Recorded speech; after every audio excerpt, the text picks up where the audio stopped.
Hey folks, this is part two of a two-part thing. This morning we went and actually a week ago we made an executive decision to get a new couch, and this is it. In all its glory. It's got it's a dual recliner. It's got a lifty little cubby hole thing. Cup holders for your beverages and things. Yeah. So anyway, we've already decided to name the couch. Roseanne. This couch is named Roseanne. Yeah. So, if in the future we ever refer to Roseanne, you'll know what we're talking about. It's this. So. Behemoth.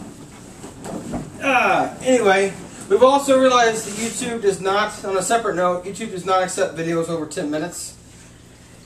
And both the Wes Anderson summation of all his movies and the Wes Craven that we did the other night about Nightmare on Elm Street was the original. The original was too long, so we set a timer. Yeah, 10 minutes is the longest you can put something on YouTube. Yeah. So we've got a 10-minute timer that's going to tell us when to shut up.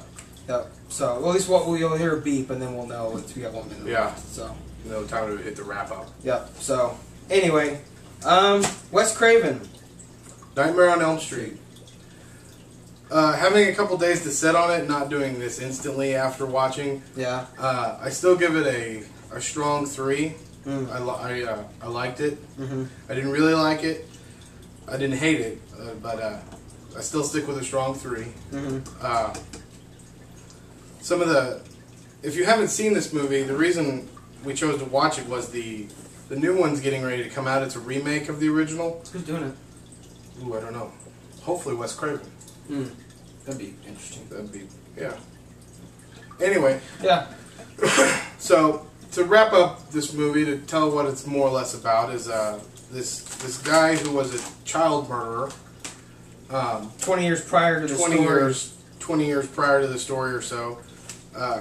He finds a way to come back, and he starts haunting these teenagers in their dreams. They're nightmares. They're nightmares. Hence Nightmare on Elm Street. They all live on Elm Street. Not all of them, but that's where they all live on Oak Street. Wes Craven just thought it'd be funny. Anyway, no, they all live on Elm Street.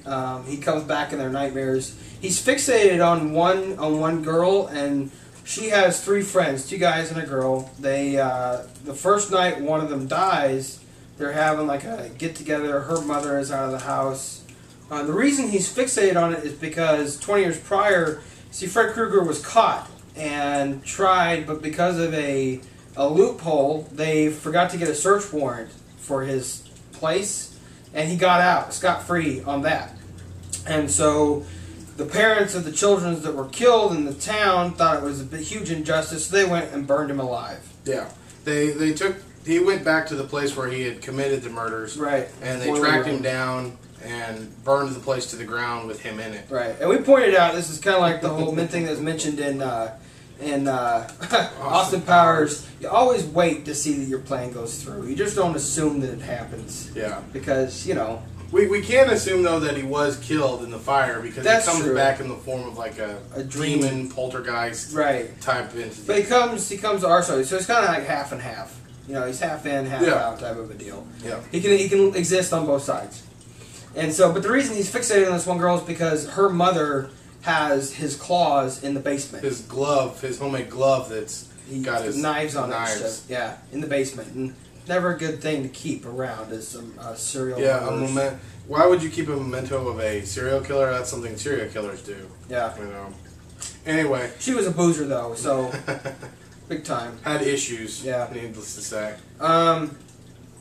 Needless to say, some really cool scenes for 1984. We mentioned earlier that, in our other one we did, we mentioned that at this point in video cinematography, it's not that scary. It really, fog doesn't cut it anymore. Yeah, another instance where the girl's walking backwards from the camera for a long period of time, and it's like you're just waiting for somebody to grab her from behind. Right, and it's like, what do you expect? I mean, come on. Yeah, you know, it's been done so many times before. And I mentioned that. Unfortunately, it's been done so many times by mediocre directors, not Wes Craven, because he kind of like pioneered the whole, 80s, 90s horror type things going on, top of his game, but after that, it's been like done so many times, it's like, just turn around, he's right there, you know. Yeah. It's not rocket science. So, you know, if Wes Craven does do it, or whoever does do it, hopefully they'll bring some new things to the table as far as scary things. Yeah. Really cool scenes where the first girl was killed and you couldn't see Freddy. She was getting attacked our side, like the real world side. Yeah. And her boyfriend saw the whole thing, but he couldn't see Freddy because he was in the dream world of the girl that was getting killed. Yeah, and he was actually physically killing her in the dream world, but he was seeing it in the real world. Right. She got like cut up and everything. There was blood everywhere. Yeah. She was up on the ceiling. She like one point gets over in the corner and then gets pulled up the ceiling, and it was really cool. Really cool shot. So, some pretty cool things as far as, you know, for 1984. I commented it'd be a great movie to go see in the drive-in. Yeah, it would have been a great driving movie. Great driving movie. But, a couple other things. Johnny Depp's first movie. Really good for him. Did not look like Johnny Depp at all, though. No, he's like, as we know him. He's like 16 or something. Yeah. Something really young. Yeah. Didn't look at all. Didn't act like Johnny Depp either. Not the whole, you know, thing. For what it was, though, very enjoyable movie. A classic in its own right. I look forward to seeing the new one. I don't know if I'll go see it in theaters because I'm kind of a coward. So, I don't do scary movies either. Yeah. I do not so scary movies. Of all the movies that I cannot physically watch, scary movies are that's all of them. Yeah. Unless there was really bad sci-fi movies. Yeah. I just can't physically make myself sit through it. Yeah. So, anyway, that's what's going on. Like I said, we got a new couch. New couch. Totally Roseanne. a man cave couch. Yeah. But it's all nice and pretty. It's got the cup holders, koozies, if you will. So anyway, that's what's happening. So, yeah. We also finished. Make a really quick shout out to Wes Anderson. Yeah. Not related at all. Just because their first name's Wes doesn't mean they're related. And not in the physical biological sense. I was meaning like more like a film sense, not related in any way. Not related as at far all. as films go. We just finished watching all of Wes Anderson's films. Highly recommend them. Go watch them. They're good movies. Very good. You'll either like them or hate them. Love them or hate them. He's got a particular way about the way he does things. His newest one out is Fantastic Mr. Fox, which is all stop animation, which is fantastic. You know, it reminds you of the old school, like Harryhausen type movies that, you know, Jason and the Argonauts and Clash of the Titans type situation where, you know, it's good fun. Fantastic Mr. Fox is. So I think it's done by the same people who do all the other. I think they did. I don't. Then I might be wrong on this, but some of the other claymation movies that come to mind. More recently, Coraline, which was fantastic. It was claymation though. It wasn't stop animation. Well, is it? There's a difference. There's a difference? Yeah. Okay. Claymation is more smooth. Stop animation has that kind of edgy. There's not as many frames in stop animation, if I'm not mistaken. Okay. In clay animation, it's more. There are more frames. Trying to make it as smooth as possible. Because Wallace and Gromit is claymation. Claymation. Yeah, that's pretty smooth. Bumpy. Yeah. Well, it's pretty. It's smooth compared to Fantastic Mr. Fox. Okay. Anyway. I'm pretty good with that. And they also use claymation. In stop animation, they don't always use clay. Like when they lit up. Yeah, they lit up, and then like the smoke was like fuzz. So, I believe there's a difference. Anyway, my favorite of all the Wes Andersons was